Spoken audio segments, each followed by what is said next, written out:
এই জন্য আল্লাহর নবী বলেছেন আফজালুন নাসি বাদাল আম্বিয়া আবু বকর। সমস্ত নবীদের মধ্যে, নবীদের পরে সমস্ত মানুষের মধ্যে সবচাইতে সম্মানিত সম্ভ্রান্ত মানুষ হচ্ছে আবু বকর। আবু বকর এত সম্মান অর্জন করার কারণ হচ্ছে আল্লাহর নবীর সঙ্গে সারা জীবনটা, তার জীবনটা নবীর কদমে উৎসর্গ করেছেন, নবীজির সোহবতে ছিলেন। আমার জীবদ্দশায় কোনোদিন আমি আল্লাহর নবীর সঙ্গে বেয়াদবি করি নাই, আর আমি আমার নবীর ইন্তেকালের পরে ও নবীর সঙ্গে আমি আর বেয়াদবি করব না। তিনি বারবার বলতেছেন। এই কথা বলার পরে সাহাবায়ে কেরাম বলতেছে, ওগো আমিরুল মুমিনিন আবু বকর, আপনি বারবার বলতেছেন যে নবীজির জীবদ্দশায় কোনোদিন নবীর সঙ্গে বেয়াদবি করেন নাই, এখনো করতে চান না, এর কথা দিয়ে আপনি কি বুঝাইতে চাইলেন? হযরতে আবু বকর বলে, ও আল্লাহর নবীর সাহাবীরা, আমার জিন্দেগিতে আমার টোটাল জীবনটা আমি আমার নবীর কদমে উৎসর্গ করে দিয়েছি। আমার টোটাল জীবনটা আমি আমার নবীর সঙ্গে কাটাইয়া দিছি, নবীর সোহবতে কাটাইলাম। কিন্তু আমার মনে বড় আশা ছিল নবীর ইন্তেকালের পরে আমি আমার হাবিবের পাশেই আমি দাফনটা নেব। কিয়ামত পর্যন্ত আমি আল্লাহর নবীর সোহবতে থাকতে চাই। আমার কবরটা হবে নবীর রওজার পাশেই হবে। কিন্তু আমি, আমার দুর্ভাগ্য, আমি আল্লাহর নবীর কাছে এই অনুমতিটা আমি নিতে পারি নাই। আমি নবীর কাছে এটা বলে রাখতে পারি নাই, অনুমতি রাখতে পারি নাই যে হুজুর আমার কবরটাও আপনার কদমে হবে, আপনার পাশেই হবে, হুজুর আপনি কবুল করে নেন। এই কথাটা আমি বলতে পারি নাই, বলার সুযোগও আমার হয় নাই। যেই কারণে এখন আমি যদি ওই জায়গায় নবীর পাশে যদি আমি কবর নেই, তাহলে এটা নবীর সঙ্গে বেয়াদবি হবে। যেহেতু নবী আমাকে অনুমতি দেয় নাই, আমি অনুমতি চাইতেও পারি নাই। তবে আল্লাহর নবীর সাহাবীরা, এই যে ঘটনাটা মুনতাখাবুস সিয়ার নামক কিতাবের মধ্যে এসেছে, আল্লাহর নবীর সাহাবীদেরকে হযরতে আবু বকর বলে, ও নবীর সাহাবীরা, আমার ইন্তেকালের পরে আমার খাটিয়াটা জানাজার পরে নবীর রওজার কদমের সামনে নিয়ে রাখবা। নবীর রওজার সামনে নিয়ে এরপরে আল্লাহর নবীর রওজার দিকে তাকাইয়া আল্লাহর রাসূলকে ডাক দিয়া বলবা, ইয়া রাসূলুল্লাহ, আপনার এই খাদেম সারা জীবন আপনার খেদমত করেছে, আপনি যদি অনুমতি দেন তাহলে আবু বকরের লাশ আপনার সামনেই, আপনার পাশে উপস্থিত করা হবে, ওখানেই সীমাহিত করা হবে। আর যদি আপনি অনুমতি না দেন তাহলে জান্নাতুল বাকিতে আবু বকরের দাফন হবে। এই কথা আবু বকর রাদিয়াল্লাহু তাআলা আনহু সাহাবায়ে কেরামদেরকে, ওমরকে বলে গেলেন যে ওমর, আমার ইন্তেকালের পরে এইটা তোমরা করবা। নবী যদি রওজা শরীফ থেকে অনুমতি দেয় তাহলে নবীর পাশেই দাফন দিবা, যদি নবী অনুমতি না দেয় জান্নাতুল বাকিতে দাফন দিবা। সাহাবায়ে কেরাম বলতেছে, আবু বকরের মাথা ঠিক আছে? নবী ইন্তেকাল হয়ে গেছে 2 বছর আগে, এখন নবী কিভাবে অনুমতি দেবে? অপেক্ষাকৃত কিছুদিনের মধ্যেই হযরতে আবু বকর রাদিয়াল্লাহু তাআলা আনহুর ইন্তেকাল হয়ে গেল। কিন্তু তাদের সবার তো মনে আছে যে আবু বকর একটা ওসিয়ত করছিল সাহাবাদেরকে নিয়া। হযরতে ওমর ফারুক রাদিয়াল্লাহু তাআলা আনহু জানাজা নামাজ শেষ করার পরে আবু বকরের খাটিয়াটা নিয়ে নবীজির রওজার সামনে নিয়ে রাখলেন। সমস্ত সাহাবায়ে কেরাম, প্রায় 30 কিতাবের মধ্যে এসেছে প্রায় 30,000 সাহাবীদের মতন সেখানে উপস্থিত ছিলেন। সুবহানাল্লাহ। হযরতে ওমর ফারুক রাদিয়াল্লাহু তাআলা আনহু নবীর রওজার সামনে আবু বকরের খাটিয়াটা রাখার পরে রওজার দিকে ডাক দিয়া আবু বকরের কথা অনুযায়ী যেইভাবে তিনি ওসিয়ত করেছিলেন, বলতেছি, ইয়া রাসূলুল্লাহ, ইয়া হাবিবাল্লাহ, আপনার খাদেম, আপনার জিন্দেগির খাদেম, শুরু থেকে নবুয়তের শেষ পর্যন্ত, এমনকি নবুয়তের আগ পর্যন্ত আবু বকর ছিলেন নবীজির বয়সের 3 বছরের ছোট। নবীজিও ইন্তেকাল করেছেন 63 বছরে, আবু বকর ইন্তেকাল করেছেন 63 বছরে। নবীজির চাইতে মাত্র 3 বছরের ছোট। আল্লাহর নবী তার রওজার সামনে খাটিয়াটা রেখে বলতেছে, ওমর বলতেছে, ইয়া রাসূলুল্লাহ, আপনার সারা জীবনের খাদেম, সে আপনার কদমে কবর নেওয়ার জন্য দরখাস্ত করতে চেয়েছিল, কিন্তু অনুমতি পায় নাই, অনুমতি নেওয়ার তার সুযোগ হয় নাই। ইয়া রাসূলুল্লাহ, আপনি যদি অনুমতি দেন তাহলে আপনার পাশেই আবু বকরের কবর হবে, আর যদি আপনি অনুমতি না দেন তাহলে জান্নাতুল বাকিতে তার কবর হবে। অদৃশ্য থেকে মুনতাখাবুস সিয়ার নামক গ্রন্থের মধ্যে লেখে, অদৃশ্য থেকে একটা আওয়াজ আসলো, আউসিলিল হাবিবি ইলাল হাবিবে, বন্ধুর কাছে বন্ধুকে পাঠাইয়া দাও। আরো জোরে বলেন সুবহানাল্লাহ। বন্ধুর কাছে বন্ধুকে পাঠাইয়া দাও, তার মানে অনুমতি কি হয়ে গেছে? কিয়ামত পর্যন্ত আল্লাহর নবীর ডান পাশেই হযরতে আবু বকর রাদিয়াল্লাহু তাআলা আনহু আল্লাহর নবীর সহবতে থাকবে। সৎ সঙ্গের কারণে মানুষটা সবচাইতে সম্মানিত হয়ে যায়। এই জন্য আল্লাহর নবী বলেছেন, আফজালুন নাসি বাদাল আম্বিয়া আবু বকর। সমস্ত নবীদের মধ্যে, নবীদের পরে সমস্ত মানুষের মধ্যে সবচাইতে সম্মানিত সম্ভ্রান্ত মানুষ হচ্ছে আবু বকর। আবু বকর এত সম্মান অর্জন করার কারণ হচ্ছে আল্লাহর নবীর সঙ্গে সারা জীবনটা, তার জীবনটা নবীর কদমে উৎসর্গ করেছেন, নবীজির সোহবতে ছিলেন।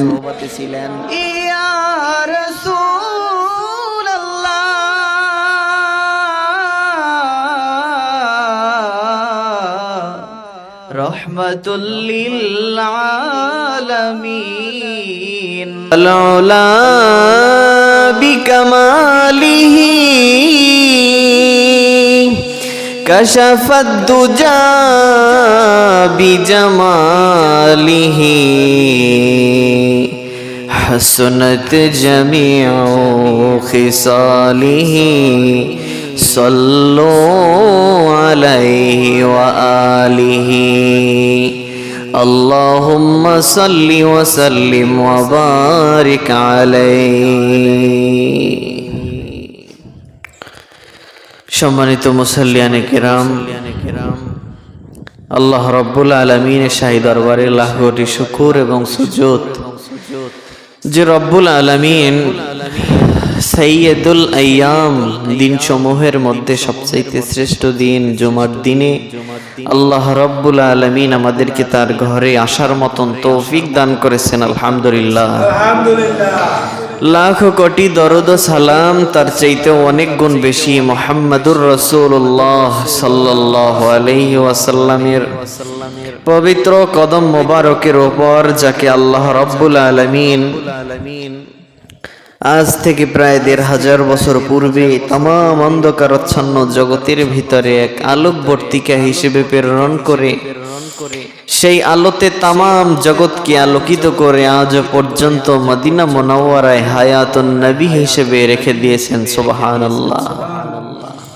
সে নবীজির উম্মত আপনি আমি হতে পেরেছি কিয়ামত পর্যন্ত। আল্লাহ রাব্বুল আলামিন তার কুদরতি কদমে যদি আমরা সিজদায় পড়ে থাকি, এর শুকরিয়া আপনি আমি কোনোদিন আদায় করে শেষ করতে পারবো না, ঠিক কিনা বলেন? যে নবীকে আল্লাহ রাব্বুল আলামিন তামাম বিশ্বের সমস্ত মানুষকে আল্লাহ তাআলা এমন এক দৃষ্টান্ত হিসেবে, আদর্শবান ব্যক্তি হিসেবে দুনিয়াতে প্রেরণ করেছেন, যার সোহবতে যে যাবে সেই তার সোহবতের কারণে সেই সমাজের সবচেয়ে নিকৃষ্ট, অপদস্থ, অপমানিত, গুনাহগার, খারাপ মানুষটাও সবচেয়ে শ্রেষ্ঠ মানুষে পরিণত হয়ে যাবে। বলেন না আলহামদুলিল্লাহ। সেই রকমের একজন নবী আল্লাহ তাআলা আমাদেরকে এই পৃথিবীতে আপনার আমার জন্য হাবিব, বন্ধু হিসাবে দুনিয়াতে আল্লাহ তাআলা তাকে প্রেরণ করেছিলেন। বলেন না সুবহানাল্লাহ। আল্লাহ রাব্বুল আলামিন কালামে হাকিমের মধ্যে বলেছেন, ইয়া আইয়ুহাল্লাযীনা আমানুত্তাকুল্লাহা ওয়া কুনু মা'আস সাদিকিন, হে ঈমানদারগণ, তোমরা আল্লাহকে ভয় করো এবং সত্যবাদীদের অন্তর্ভুক্ত হয়ে যাও। সম্মানিত মুসাল্লিয়ানে কেরাম, আল্লাহ রাব্বুল আলামিন এই আয়াতে হাকিমের মধ্যে তাকওয়ার কথা বলেছেন এবং সৎ বন্ধু সত্যবাদীদের পরিচয় বলেছেন, তাদের সঙ্গী হতে বলেছেন। আজকের জুমার আলোচ্য বিষয় হচ্ছে সৎ সঙ্গ, সৎ বন্ধু এবং অসৎ বন্ধু গ্রহণ করার কুফল সম্পর্কে এই আয়াতের আলোকে কিছু কথা শুনবার বলবার তৌফিক আল্লাহর কাছে চাচ্ছি। বিমাশিয়াতিল্লাহ ওমা তৌফিকি ইল্লা বিল্লাহ। আল্লাহ রাব্বুল আলামিন বলেছেন, হে ঈমানদারগণ, তোমরা আল্লাহকে ভয় করো। আমানুত্তাকুল্লাহ, আল্লাহকে তোমরা ভয় করো। ভয় করার তিনটি হচ্ছে আল্লাহ, অর্থাৎ তাকওয়ার প্রকার হচ্ছে তিনটি। তাফসিরে জালালাইনের মধ্যে এসেছে যে এই আল্লাহ তাআলাকে যে ভয় করা এটা তিন প্রকার। এক নম্বরে হচ্ছে ইত্তিকাউ আনিল কুফরি বিল ঈমান, ঈমানের মাধ্যমে কুফরি থেকে সরে আসা, এটাও একটা তাকওয়া। বলেন আলহামদুলিল্লাহ। আমরা ঈমান গ্রহণ করছি, কুফরি থেকে মুক্তি পেয়েছি, এটাই আমরা এক নাম্বার তাকওয়ার অন্তর্ভুক্ত হয়ে গেছি। কাজী এই হিসাবে আপনি আমি সকলেই মুত্তাকি। দুই নাম্বার হচ্ছে ইমতিসালুল আওয়ামির ওয়া ইজতিনাবু আনিন নাওয়াহি, যে আল্লাহ তাআলার হুকুম আহকাম পালন করা, নিষেধ সমূহ থেকে বিরত থাকা। এইটা যে করবে তাহলেও দ্বিতীয় নম্বরে তাকওয়া সে অন্তর্ভুক্ত হয়ে গেল। তো আমরা এর থেকে প্রথম এবং দ্বিতীয় প্রকারের যে গুণ, দুইটি বৈশিষ্ট্য প্রকার, এই দুইটা আমাদের মধ্যে আলহামদুলিল্লাহ আছে। এক নম্বরে হচ্ছে কুফরি থেকে ফিরে আসা ঈমানের মাধ্যমে। আমরা সবাই তো মুমিন, ঠিক কিনা? দুই নম্বরে হচ্ছে আল্লাহর হুকুম আমরা পালন করি, নিষেধ থেকে পরহেজ করি। আমাদের মধ্য থেকে অনেক সময় আল্লাহর আদেশ আমরা মান্য করতে পারি না, আল্লাহর নিষেধ থেকে আমরা বিরত থাকতে পারি না। তখন কিছু সময় আমাদের থেকে এইটা ছুটে যায়, কিন্তু যখন আমরা আবার তওবা করে আসি, তখন আবার আমরা এই দ্বিতীয় কাতারের গুণটাও আমরা অর্জন করে নিলাম। তিন নম্বরে হচ্ছে ইত্তিকাউ মা ইয়াশগুলু আনিল্লাহ। তৃতীয় নাম্বার তাকওয়া হচ্ছে যে মা ইয়াশগুলু আনিল্লাহ, আল্লাহ থেকে আমাদেরকে সরাইয়া রাখবে এই সমস্ত বস্তু থেকেও আমাদেরকে বেঁচে থাকতে হবে।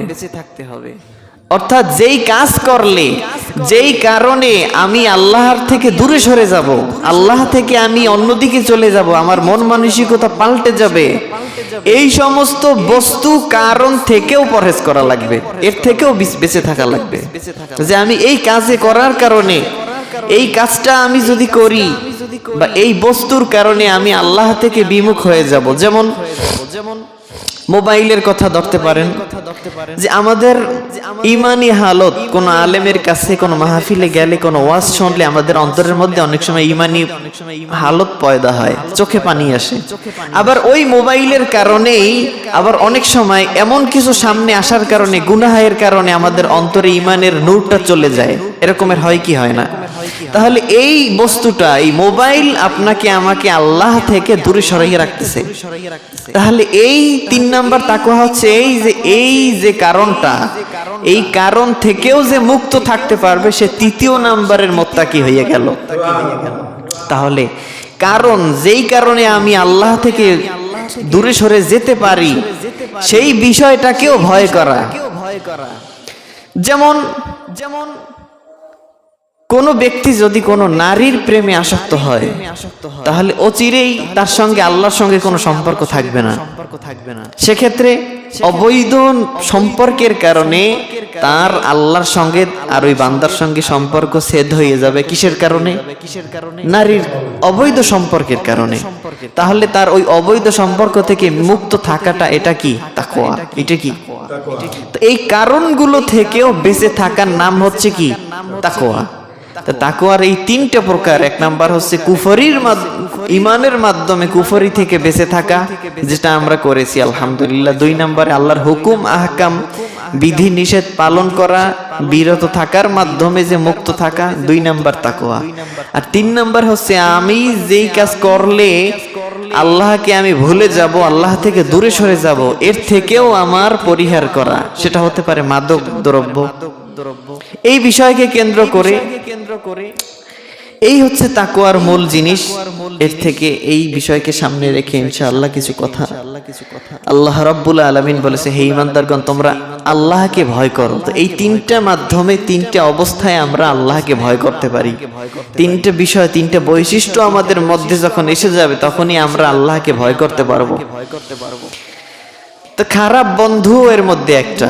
আজকের আলোচ্য বিষয় হচ্ছে সৎ সঙ্গ এবং অসৎ সঙ্গের পরিণাম। সৎ সঙ্গ অর্জন, অসৎ সঙ্গের পরিণাম। তাহলে সৎ সঙ্গের কারণে আমি আল্লাহকে পাবো, অসৎ সঙ্গ এটা একটা কারণ, এই কারণে আমি আল্লাহ থেকে ইয়াশগুলু আনিল্লাহ, আল্লাহ থেকে আমি দূরে সরে যাব।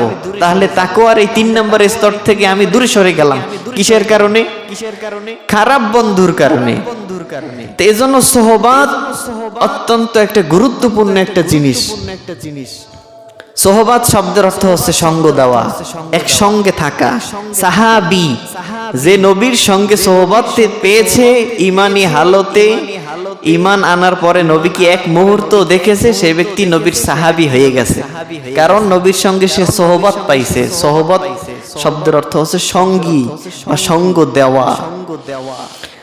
তো এই সাহাবায়ে কেরাম ওই যুগের সমস্ত মানুষ যারা খারাপ ছিল, ভালো ছিল, ভদ্র ছিল, অথবা সবচাইতে বড় সন্ত্রাস ছিল, সেও নবীর সোহবাতে এসে স্বর্ণের মানুষ হয়ে গেছে। বলেন সুবহানাল্লাহ।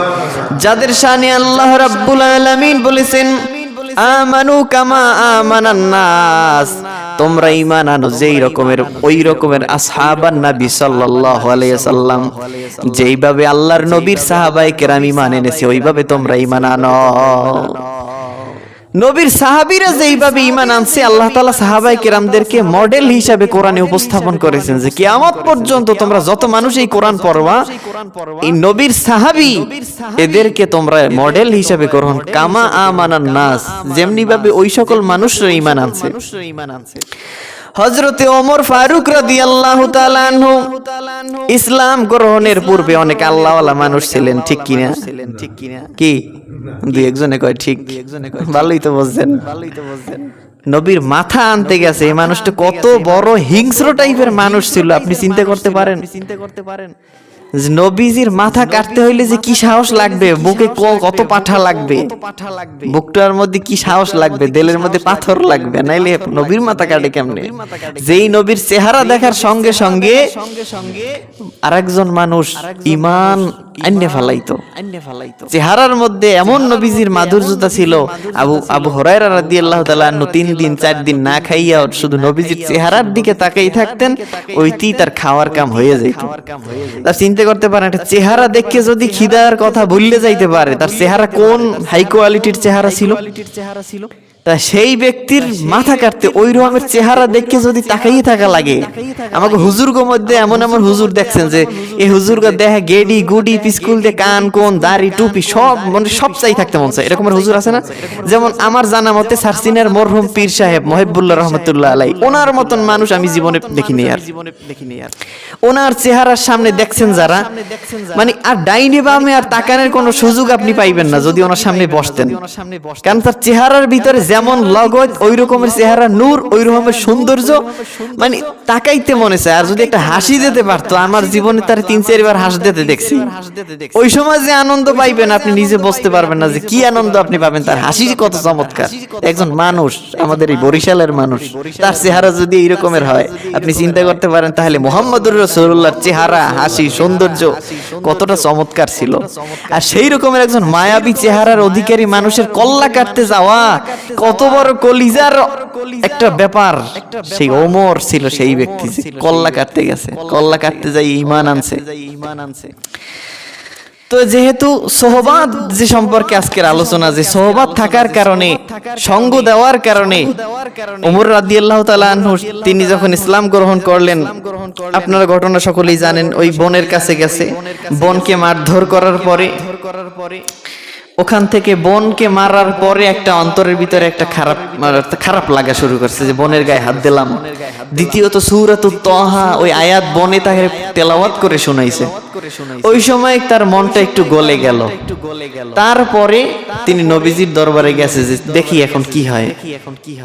কিন্তু প্রথমে বোনের বাসায় যাওয়ার আগে তরবারি নিয়ে রওনা হয়েছিল, একজনের সঙ্গে দেখা হয়েছে, বলছে তোমার বোনের বাসায় খবর নিয়ে দাও তারা কোন হালতে আছে। তারা দিয়ে ইসলাম গ্রহণ করছে। তো কল্লাকাটা বাদ আগে স্ত্রীর মানে বোনের কাছে গেছে, দুলাবাড়ির কাছে গেছে, তাদেরকে যাই তো জম্মের বিডান পিড়াইলে একেবারে আছাড়ি দিয়ে একেবারে খুব পরিমাণে আঘাত করার পর মন ওখান থেকে দিলটা নরম হইল। দ্বিতীয় যখন নবীজির দরবারে তারপরে সেখান থেকে গেল, সাহাবাই কেরাম রেডি হয়ে গেছে যে ওমর আসছে, হাতে তো তরবারিও দেখে। তরবারি ওই নবীজির দরবারে যখন গেছে তখন আর জবেহ করার জন্য যায় নাই, এমনি হাতে তো থাকি তরবারি সব সময় আরবদের। হামজা রাদিয়াল্লাহু তাআলা আনহু বলছে ইয়া রাসূলুল্লাহ ওমর কি আমার হাতে ছাড়িয়ে দেন, ওরে সামলাবার দায়িত্ব আমার। সাহাবায়ে কেরাম সবাই রেডি হয়ে গেছে যে আর এখনই দেবে, কিন্তু আল্লাহর পক্ষ থেকে কুদরতি নোটিফিকেশন নবীজির কলবের মধ্যে চলে আসছে, ওমর ইসলাম গ্রহণ করবে। নবীজির দোয়া করছিলেন যে আল্লাহ দুই ওমরের এক ওমরকে কবুল করো, হয়তো আবু জাহেল অথবা ওমরকে। তখন নবীজিকে এই নবীজির এই দোয়ার ফসলে ওমর রাদিয়াল্লাহু তাআলা আনহু ইসলাম গ্রহণ করলেন। ওমর রাদিয়াল্লাহু তাআলা আনহু এসে নবীজির দিকে তাকাইলেন না, নবীজি ওমরের দিকে খালি শুধু তাকাইয়া রইছে। ওই তাকানির কারণে ওমর রাদিয়াল্লাহু তাআলা আনহু নবীজির সামনে এসে উপর হয়ে পড়ে গেলেন এবং বললেন হুজুর এই তরোয়াল নেন, আপনি আমার মুসলমান বানান আর আমার গর্দান এখন আপনি কাটেন, আমি আসসালাম আপনার গর্দান নেওয়ার জন্য। বলেন না সুবহানাল্লাহ। তো সেই ওমর তার মতন পাষাণ হৃদয়ের মানুষ নবীজির সামনে এসে সোহবাত এমন এক জিনিস, আমি বুঝাতে চাইছি যে সোহবাত আজকের আলোচ্য বিষয়, যে নবীজির কাছে আসার পর সোহবতে থাকার কারণে একটা নজরের কারণে তার ইমানি হালত পরিবর্তন হয়ে গেছে। বলেন না সুবহানাল্লাহ। সৎসঙ্গের কারণে আল্লাহ রাব্বুল আলামিন সাহাবায়ে কেরামদের মর্যাদাকে বড় বুলন্দ করে দিয়েছেন।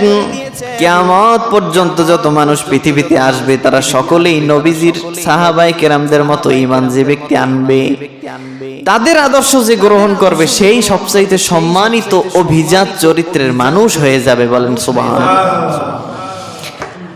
আবার অসৎ সঙ্গের কারণে আল্লাহ রাব্বুল আলামিন একটা ভালো মানুষকেও আল্লাহ তাআলা গোমরা করে দিতে পারেন।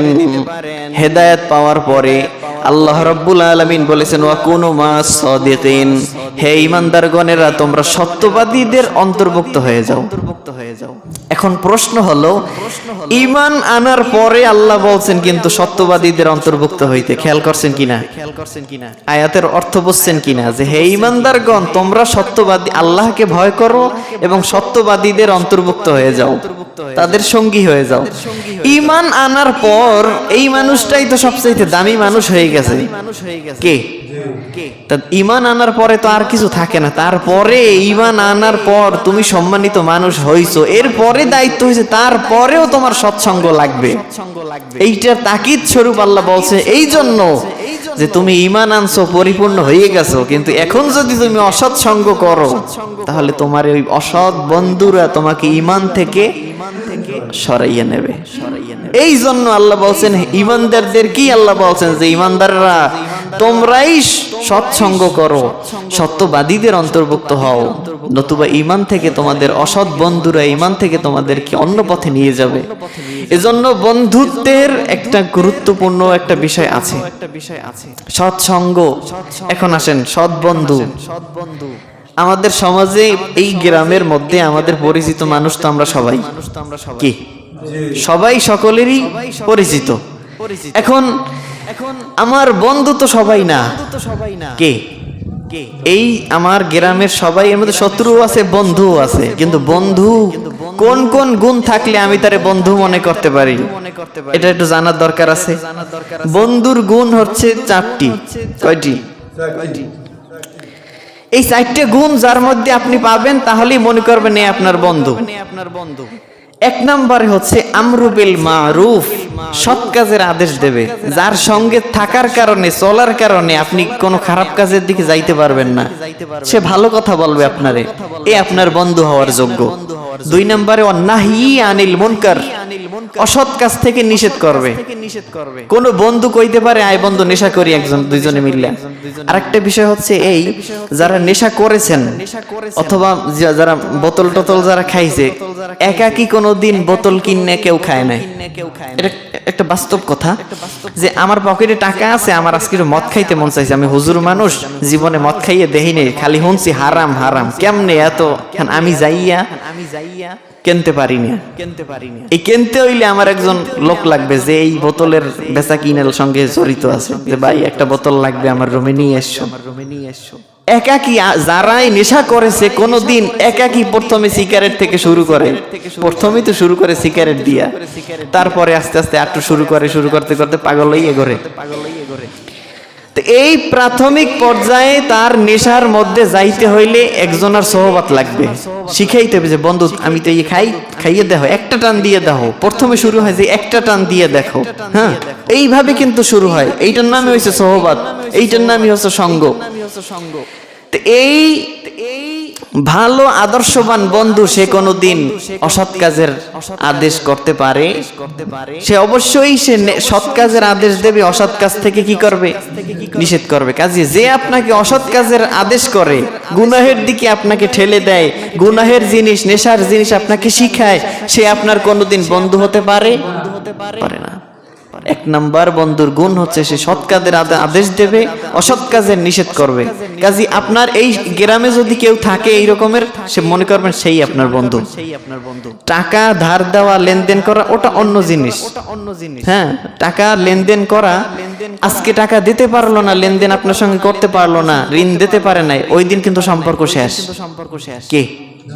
এটা কি যেই সম্পর্ক, যেই বন্ধুত্ব ধ্বংস হয়ে যাইতে পারে, এটা কোনোদিন বন্ধুত্ব হতে পারে না। বন্ধুত্ব হচ্ছে ওইটা নিঃস্বার্থ ভালোবাসা, নিঃস্বার্থ সম্পর্ক, কোনো এর মধ্যে কোনো বিনিময় নাই, সম্পর্ক নাই। তাহলে যে আপনাকে ভালো কাজের আদেশ করবে, সে কি কোনো টাকা চায় আপনার কাছে? যে খারাপ কাজ থেকে, গুনাহ থেকে আপনাকে বেঁচে রাখবে, সে আপনার কাছে বিনিময় টাকা চায়? টাকা চায় না। তাহলে এই আপনার সৎ বন্ধু, এর লগে কোনোদিন বাঁচবে না। 3 নম্বরে হচ্ছে ওয়াজিদুল ঈমান, ঈমান বৃদ্ধি পাবে। ওই বন্ধুর লগে চলার কারণে আপনার ঈমান বাড়বে, 3 নম্বর গুণ। আর 4th নাম্বার হচ্ছে আর ইলমা, ওয়াজিদুল ঈমানা ওয়াল ইলমা, ঈমান বাড়বে এবং ইলম বাড়বে, জ্ঞান বাড়বে। আপনি একটা ফালতু মানুষের সঙ্গে চায়ের দোকানে বসে কথা বলেন, এতে কি আপনার ঈমান বাড়বে? জ্ঞান বাড়বে। কিন্তু যদি আপনি কোনো মতে একজন আলেমের সঙ্গে 5টা মিনিট ফালতু কথাও বলেন, একটু হাসি মস্করাও করেন, ওর মধ্যে সে এমন এমন কথা বলবে যা আপনি জীবনে শোনেন নাই, এরকমের হয়েছে কিনা? সাপোজ উদাহরণস্বরূপ বলি, এই আব্দুল্লাহ হুজুর এই এতদিন, আমার বড় ভাই যে এতদিন আপনাদের সঙ্গে এই এখানে ছিল, তার দ্বারা আপনি যদি দেখেন এই 4টে গুণ তার মধ্যে কিন্তু পাওয়া যায়। অনেকে এলাকার যারা খুব ভক্ত দেখছি, একেবারে খুব ভক্ত, তার এর মানে হয়েছে খুব বন্ধু, প্রায় কথা বলে এই সেই, কিন্তু এই 4টে গুণ তার মধ্যে আর আপনার মধ্যে থাকার কারণে, এই 4টে বিষয়ের লেনদেনের কারণে বন্ধুত্ব হয়েছে। সে আপনার বাড়ি একদিনও এসে পাহারা দিয়েছে, আপনারে দাওয়াত দিয়ে কয়দিন কোরমা পোলাও রোজ খাওয়াইছে, আপনারে খাওয়াইছে কয়দিন, তার পকেটের টাকা খরচ করে আপনি চা খাইছেন, সে কয়দিন আপনারে চা খাওয়াইছে। মানে উদাহরণস্বরূপ বলতেছে, নিজের ভাইয়ের প্রশংসা করি না। মানে এই রকমের যে সৎ বন্ধু হতে হলে তার মধ্যে এই 4টা গুণ থাকা লাগবে, তাহলেই সে সৎ বন্ধু। এই 4টা জিনিসের লেনদেনের মাধ্যমে হবে আপনার সঙ্গে তার বন্ধুত্ব, যার সঙ্গে হোক। তাহলে এই বন্ধুত্ব কোনোদিন, এর মধ্যে এই বন্ধুত্ব কোনোদিন শত্রুতে পরিণত হতে পারে। এই বন্ধুত্ব থাকবে কিয়ামত পর্যন্ত। হাসরের ময়দানে এই বন্ধুর সঙ্গে দেখা হবে। এই বন্ধু, আপনি যদি বিপদে পড়েন, আল্লাহ যদি তারে মাফ করে দেয়, অথবা সে যদি বিপদে পড়ে, আপনারে আল্লাহ বাঁচাইতেছে, দুইজনে, একজনে বিপদে একজনে মুক্তি পাইছেন, তো বন্ধুর সঙ্গে দেখা হইলে নিঃস্বার্থ ভালোবাসার বন্ধু। আপনি যেহেতু মুক্তি পাইয়ে গেছেন, এখন আপনি তারে ধরে আল্লাহর কাছে নিয়ে যাবেন যে আল্লাহ, দুনিয়া এর সঙ্গে আমার নিঃস্বার্থ বন্ধুত্ব ছিল, আপনি মাফ করে দেন। তো আপনার উসিলা সেও মাফ পাইলো, অথবা তার উসিলা আপনিও মাফ পাইলেন। কাজে বন্ধুর, সৎ বন্ধুর দরকার আছে কি নাই? আর অসৎ বন্ধুর কারণে আপনি বিপদে পড়বেন। এই চারটা গুণ যার মধ্যে আপনি পাবেন, একজন আলেমের মধ্যে এই চারটি গুণ থাকতে পারে। একজন আলেম সে আসছে আপনার বাড়িও পাহারা দেবে না, আপনিও তার বাড়ি পাহারা দেবেন না। চা খাওয়ান ওটা একসঙ্গে বসে এক সাময়িক বিষয়। যেদিন চা খাওয়াইতে হুজুরের পারবেন না ওই দিন হে আমেরে খারাপও জানবে না, আর যেদিন করতে পারলেন। কিন্তু দুনিয়াবি লেনদেনের ক্ষেত্রে যাদের সঙ্গে শুধু অর্থনৈতিক লেনদেনের মাধ্যমে বন্ধুত্ব হয়েছে, আপনি দেখেন তার সঙ্গে যেদিন অর্থনৈতিক লেনদেন বন্ধ হয়ে যাবে ওই দিন সম্পর্ক। কিন্তু মূল বন্ধুত্বের গুণ কয়টি? চারটি। এই চারটি গুণ যার ভিতরে থাকবে সে ব্যক্তি কি হয়ে যাবে? কথা বলেন না কেন? লাভবান হবে। হযরতে আবু বকর রাদিয়াল্লাহু তাআলা আনহু সারা জীবন নবীজির সোহবতে ছিলেন। সৎ সঙ্গে থাকার কারণে নবীজি বলছেন আফজালুন নাসে, মানুষের মধ্যে সবচাইতে শ্রেষ্ঠ, বাদাল আম্বিয়াই, নবীদের পরে সবচাইতে শ্রেষ্ঠ মানুষ হচ্ছে আবু বকর। বলেন না সুবহানাল্লাহ। এই পৃথিবীতে যত মানুষ আছে সমস্ত মানুষের মধ্যে নবীদের পরে, নবীরা তো শ্রেষ্ঠ মানুষ, ফার্স্ট ক্লাস, তারপরে তাদের পরে সবচাইতে সম্মানিত মানুষ হচ্ছেন কে? আবু বকর। কিসের কারণে? সোহবতের কারণে। সোহবত থাকার কারণে সে সবচাইতে সম্মানিত মানুষ হয়ে গেছেন। হযরতে আবু বকর রাদিয়াল্লাহু তাআলা আনহু ইন্তেকালের পূর্ব মুহূর্তে মসজিদে নববীর ভিতরে বসে বারবার বলতেছে, ও সাহাবীরা, আমার জীবদ্দশায় কোনোদিন আমি আল্লাহর নবীর সঙ্গে বেয়াদবি করি নাই, আর আমি আমার নবীর ইন্তেকালের পরে ও নবীর সঙ্গে আমি আর বেয়াদবি করব না। তিনি বারবার বলতেছেন। এই কথা বলার পরে সাহাবায়ে কেরাম বলতেছে, ওগো আমিরুল মুমিনিন আবু বকর, আপনি বারবার বলতেছেন যে নবীজির জীবদ্দশায় কোনোদিন নবীর সঙ্গে বেয়াদবি করেন নাই, এখনো করতে চান না, এর কথা দিয়ে আপনি কি বুঝাইতে চাইলেন? হযরতে আবু বকর বলে, ও আল্লাহর নবীর সাহাবীরা, আমার জিন্দেগিতে আমার টোটাল জীবনটা আমি আমার নবীর কদমে উৎসর্গ করে দিয়েছি। আমার টোটাল জীবনটা আমি আমার নবীর সঙ্গে কাটাইয়া দিছি, নবীর সোহবতে কাটাইলাম। কিন্তু আমার মনে বড় আশা ছিল নবীর ইন্তেকালের পরে আমি আমার হাবিবের পাশেই আমি দাফনটা নেব। কিয়ামত পর্যন্ত আমি আল্লাহর নবীর সোহবতে থাকতে চাই। আমার কবরটা হবে নবীর রওজার পাশেই হবে। কিন্তু আমি আমার দুর্ভাগ্য, আমি আল্লাহর নবীর কাছে এই অনুমতিটা আমি নিতে পারি নাই। আমি নবীর কাছে এটা বলে রাখতে পারি নাই, অনুমতি রাখতে পারি নাই যে হুজুর আমার কবরটাও আপনার কদমে হবে, আপনার পাশেই হবে, হুজুর আপনি কবুল করে নেন। এই কথাটা আমি বলতে পারি নাই, বলার সুযোগও আমার হয় নাই। যেই কারণে এখন আমি যদি ওই জায়গায় নবীর পাশে যদি আমি কবর নেই, তাহলে এটা নবীর সঙ্গে বেয়াদবি হবে। যেহেতু নবী আমাকে অনুমতি দেয় নাই, আমি অনুমতি চাইতেও পারি নাই। তবে আল্লাহর নবীর সাহাবীরা, এই যে ঘটনাটা মুনতাখাবুস সিয়ার নামক কিতাবের মধ্যে এসেছে, আল্লাহর নবীর সাহাবীদেরকে হযরতে আবু বকর বলে, ও নবীর সাহাবীরা, আমার ইন্তেকালের পরে আমার খাটিয়াটা জানাজার পরে নবীর রওজার কদমের সামনে নিয়ে রাখবা।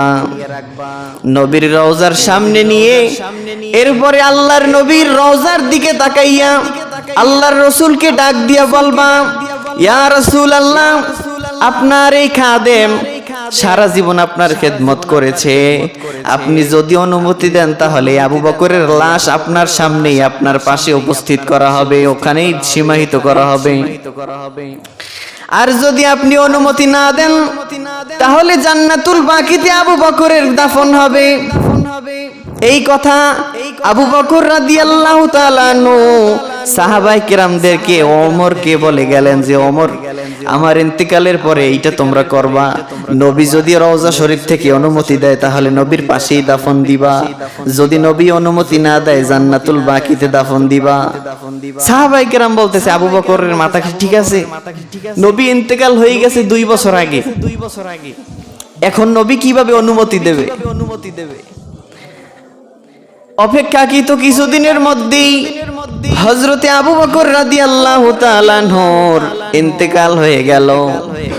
কিন্তু তাদের সবার তো মনে আছে যে আবু বকর একটা ওসিয়ত করছিল সাহাবাদেরকে নিয়ে। হযরতে ওমর ফারুক রাদিয়াল্লাহু তাআলা আনহু জানাজা নামাজ শেষ করার পরে আবু বকরের খাটিয়াটা নিয়ে নবীজির রওজার সামনে নিয়ে রাখলেন। সমস্ত সাহাবায়ে কেরাম প্রায় 30 কিতাবের মধ্যে এসেছে প্রায় 30,000 সাহাবীদের মতন সেখানে উপস্থিত ছিলেন। সুবহানাল্লাহ। হযরতে ওমর ফারুক রাদিয়াল্লাহু তাআলা আনহু নবীর রওজার সামনে আবু বকরের খাটিয়াটা রাখার পরে রওজার দিকে ডাক দিয়া আবু বকরের কথা অনুযায়ী যেইভাবে তিনি ওসিয়ত করেছিলেন, বলতেছি ইয়া রাসূলুল্লাহ, ইয়া হাবিবাল্লাহ, আপনার খাদেম, আপনার জিন্দেগীর খাদেম শুরু থেকে নবুয়তের শেষ পর্যন্ত, এমনকি নবুয়তের আগ পর্যন্ত আবু বকর ছিলেন নবীজির বয়সের 3 বছরের ছোট। নবীজিও ইন্তেকাল করেছেন 63 বছরে, আবু বকর ইন্তেকাল করেছেন 63 বছরে। নবীজির চাইতে মাত্র 3 বছরের ছোট। আল্লাহর নবী তার রওজার সামনে খাটিয়াটা রেখে বলতেছে, ওমর বলতেছে, ইয়া রাসূলুল্লাহ, আপনার সারা জীবনের খাদেম সে আপনার কদমে কবর নেওয়ার জন্য দরখাস্ত করতে চেয়েছিল, কিন্তু অনুমতি পায় নাই, অনুমতি নেওয়ার তার সুযোগ হয় নাই। ইয়া রাসূলুল্লাহ, আপনি যদি অনুমতি দেন তাহলে আপনার পাশেই আবু বকরের কবর হবে, আর যদি আপনি অনুমতি না দেন তাহলে জান্নাতুল বাকিতে তার কবর হবে।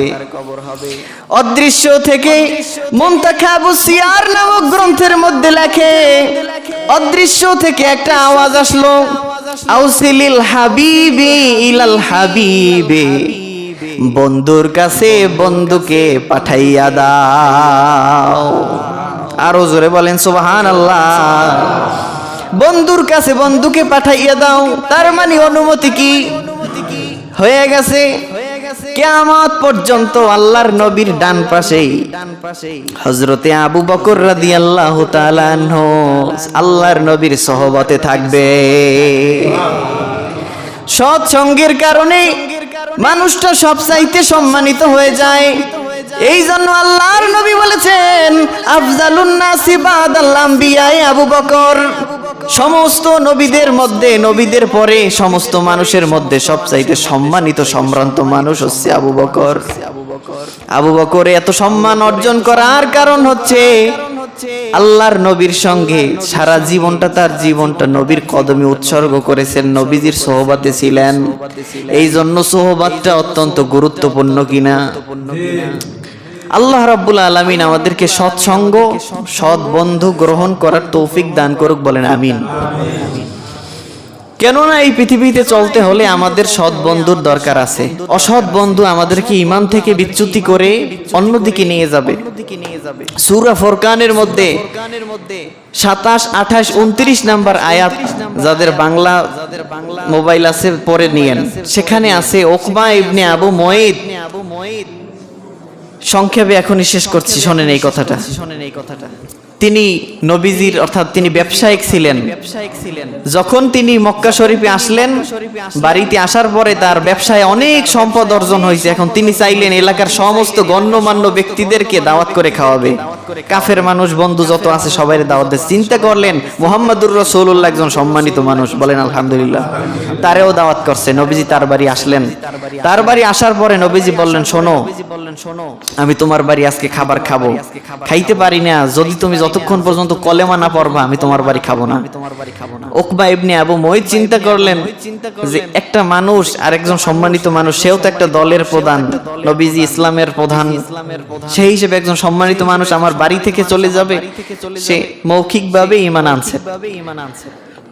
তার বন্ধু উবাই ইবনে খলফ, এই সূরা ফুরকানের 27, 28, 29 এই 3 নাম্বার আয়াতের তাফসীরের মধ্যে ঘটনাটা পাবেন। উকবা ইবনে আবু মুঈদ যখন ইসলাম গ্রহণ করছে, তার বন্ধু পাশে দেখছে, তে জানতে পারিয়ে বলতেছে, অনুষ্ঠান শেষ, খাওয়া দাওয়া শেষ, যার বাড়ি সে চলে গেল, নবীজিও নবীর বাড়ি চলে গেল।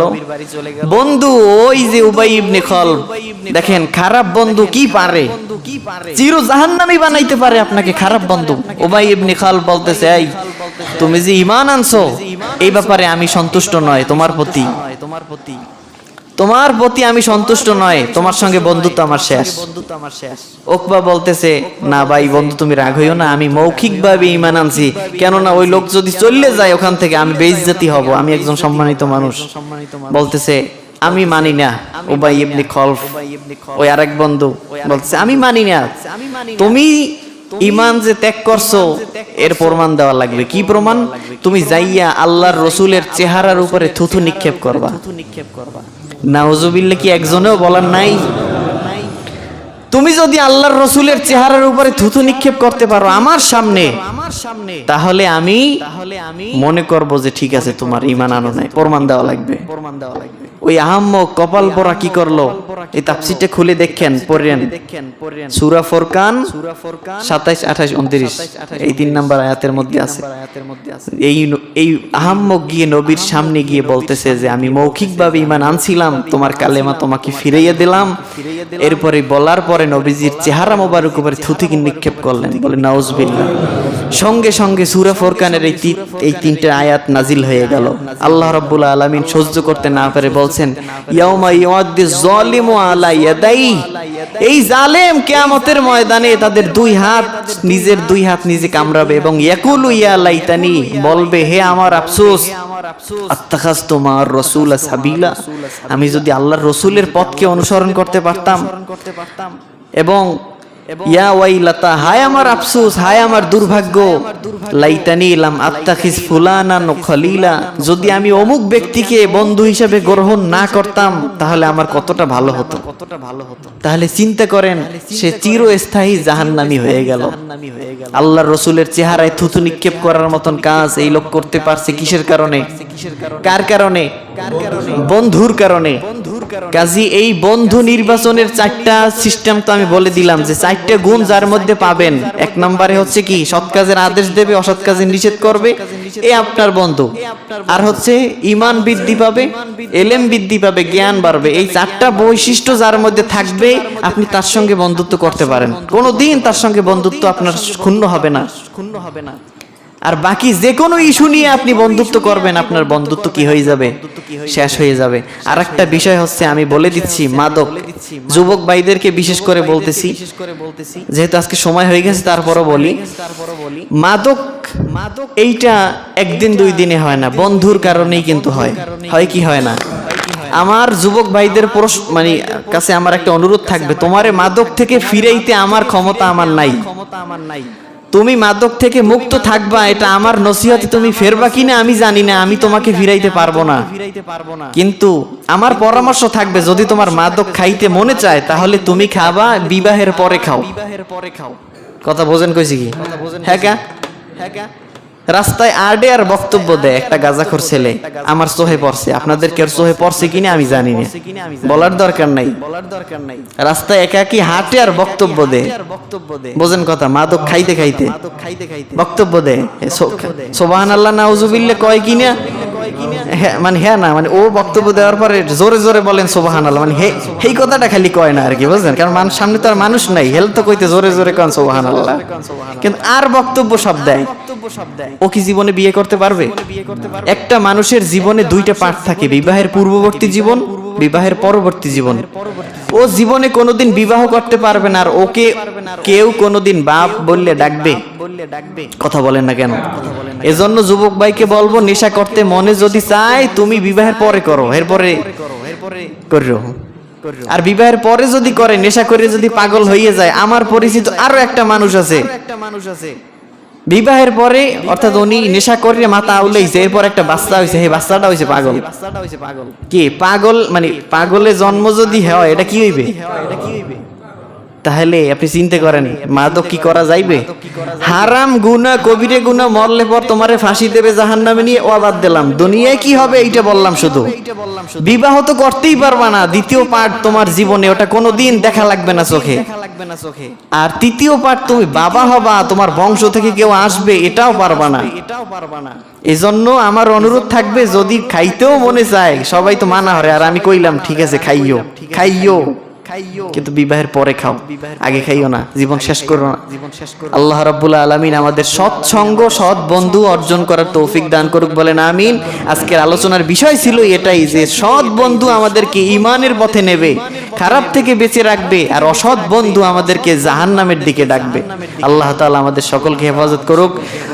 আসসালামু আলাইকুম ওয়া রাহমাতুল্লাহি ওয়া বারাকাতুহু। যাদের সুন্নাত বাকি আছে আদায় করে নিন।